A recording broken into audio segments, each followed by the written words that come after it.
ಹಿಂದುಳಿದ ಸಮುದಾಯದ ಮೋದಿ ಪ್ರಧಾನಿ ಆಗಿರೋದು ಕಾಂಗ್ರೆಸ್ಗೆ ಸಹಿಸೋಕೆ ಆಗ್ತಾ ಇಲ್ಲ ಅಂತ ಬಿಜೆಪಿ ರಾಜ್ಯಾಧ್ಯಕ್ಷ ಬಿವೈ ವಿಜಯೇಂದ್ರ ವಾಗ್ದಾಳಿ ನಡೆಸಿದ್ದಾರೆ. ಮೈಸೂರಿನಲ್ಲಿಂದು ನಡೆದ ಕಾಯಕ ಸಮುದಾಯಗಳ ಸಭೆಯನ್ನ ಉದ್ದೇಶಿಸಿ ಮಾತನಾಡಿದಂತ ಅವರು ಕಾಂಗ್ರೆಸ್ ಪರ ತೀವ್ರ ವಾಗ್ದಾಳಿ ನಡೆಸಿದ್ರು. ಅತ್ಯಂತ ಹಿಂದುಳಿದ ಸಮುದಾಯದ ಮೋದಿ ಅವರು ಪ್ರಧಾನಿಯಾಗಿರೋದು ಕಾಂಗ್ರೆಸ್ ಸಹಿಸೋಕೆ ಆಗ್ತಾ ಇಲ್ಲ. ಜಾತಿಯ ಕಾರಣಕ್ಕೆ ಕಾಂಗ್ರೆಸ್ ಮೋದಿ ಅವರನ್ನ ವಿರೋಧಿಸಿದೆ. ರಾಜ್ಯದಲ್ಲಿ ಇರೋದು ನಾಲಾಯಕ್ ಕಾಂಗ್ರೆಸ್ ಸರ್ಕಾರ. ಹೈಂದ ವರ್ಗಗಳ ರಕ್ಷಣೆ ಮಾಡಲು ಆಗದ ನರಸತ್ತ ಕಾಂಗ್ರೆಸ್ ಸರ್ಕಾರ ಇದು ಅಂತ ಲೇವಡಿ ಮಾಡಿದ್ರು. ಕಾಂಗ್ರೆಸ್ ಅಲ್ಪಸಂಖ್ಯಾತರ ಓಲೈಕೆಯಿಂದ ರಾಜ್ಯದಲ್ಲಿ ಹಿಂದೂಗಳ ಮಾರಣಹೋಮ ನಡೀತಾ ಇದೆ ಅಂತ ಗಂಭೀರ ಆರೋಪವನ್ನ ಮಾಡಿದ್ರು. ಅಕ್ರಮ ಬಾಂಗ್ಲಾ ವಲಸಿಗರಿಗಾಗಿ ರಾಜ್ಯ ಸರ್ಕಾರ ಶಾಶ್ವತ ವಾಸ ದೃಢೀಕರಣ ಪತ್ರ ಕೊಡ್ತಾ ಇದೆ. ರಾಜ್ಯ ಸರ್ಕಾರದ ಈ ಕೆಲಸವನ್ನ ಭಗವಂತ ಕೂಡ ಮೆಚ್ಚೋದಿಲ್ಲ.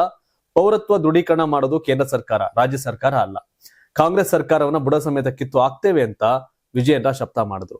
ರಾಜ್ಯದಲ್ಲಿ ಕಾಂಗ್ರೆಸ್ ಕಪಟ ನಾಟಕ ಮಾಡ್ತಿದೆ. ಬಸವಣ್ಣನವರ ಹೆಸರು ಹೇಳ್ಕೊಂಡು ಕೈಯಲ್ಲಿ ಶಿವಲಿಂಗ ಇಟ್ಕೊಂಡು ಕಾಂಗ್ರೆಸ್ ನಾಟಕ ಮಾಡ್ತಿದೆ. ಅಂಬೇಡ್ಕರ್ ಈ ದೇಶದ ಪ್ರಧಾನಿ ಆಗ್ಬೇಕಾಗಿತ್ತು, ಕಾಂಗ್ರೆಸ್ ಇದನ್ನ ತಪ್ಪಿಸ್ತು. ಕಾಂಗ್ರೆಸ್ ಈಗ ಸಂವಿಧಾನ ಹಿಡಿದುಕೊಂಡು ನಾಟಕ ಮಾಡ್ತಿದೆ.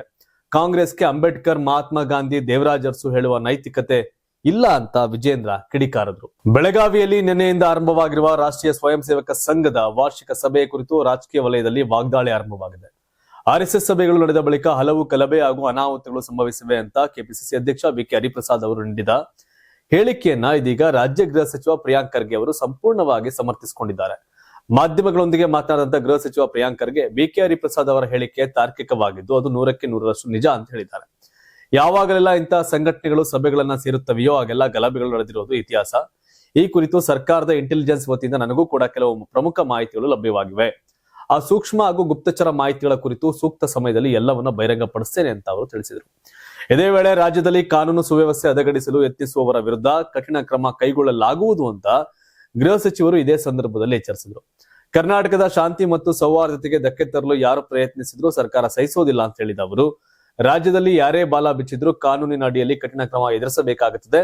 ನಾವು ಸುಮ್ಮನಿರೋದಿಲ್ಲ ಅಂತ ಪ್ರಿಯಾಂಕ್ ಖರ್ಗೆ ವಾರ್ನಿಂಗ್ ಕೊಟ್ಟಿದ್ದಾರೆ. ಅರಣ್ಯೇತರ ಉದ್ದೇಶಕ್ಕೆ ಭೂ ಪರಿವರ್ತನೆ ಆಗದ ಎಚ್ಎಂಟಿ ಭೂಮಿ ಅರಣ್ಯವಾಗಿದ್ದು ಅರಣ್ಯವಾಗಿ ಉಳಿಯುತ್ತದೆ. ಇದರ ಮೇಲೆ ರಾಜ್ಯ ಸರ್ಕಾರಕ್ಕೆ ಹಕ್ಕಿದೆಯೇ ಹೊರತು ಎಚ್ಎಂಟಿಗಲ್ಲ ಅಂತ ಗ್ರಾಮೀಣಾಭಿವೃದ್ಧಿ ಮತ್ತು ಪಂಚಾಯತ್ ರಾಜ್ ಸಚಿವ ಈಶ್ವರ್ ಖಂಡ್ರೆ ಸ್ಪಷ್ಟಪಡಿಸಿದ್ದಾರೆ.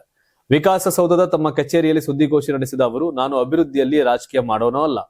ಕುಮಾರಸ್ವಾಮಿ ಅವರ ಮೇಲೆ ನನಗೆ ಯಾವುದೇ ವೈಯಕ್ತಿಕ ದ್ವೇಷವೂ ಇಲ್ಲ. ಆದ್ರೆ ಎಚ್ಎಂಟಿ ಅರಣ್ಯ ಭೂಮಿಯನ್ನ ರಾಜ್ಯ ಸರ್ಕಾರಕ್ಕೆ ಮರಳಿ ಪಡೆದು ಅಲ್ಲಿ ಲಾಲ್ ಬಾಗ್, ಕಬ್ಬನ್ ಪಾರ್ಕ್ ಗಿಂತ ದೊಡ್ಡ ಉದ್ಯಾನವನ ನಿರ್ಮಿಸಿ ಉತ್ತರ ಬೆಂಗಳೂರಿಗರಿಗೆ ಅಗತ್ಯವಾದ ಶಾಶ್ವತವಾಗಿ ಒಂದು ವ್ಯವಸ್ಥೆ ಉಳಿಸೋಕೆ ನಿರ್ಧರಿಸಿದ್ದ ನಾನು ಪರಿಸರ ಆಸಕ್ತನಾಗಿ ಕುಮಾರಸ್ವಾಮಿ ಅವರ ಆರೋಪಕ್ಕೆ ಉತ್ತರ ಕೊಡ್ತಿದ್ದೇನೆ ಅಂತ ಸ್ಪಷ್ಟಪಡಿಸಿದ್ರು.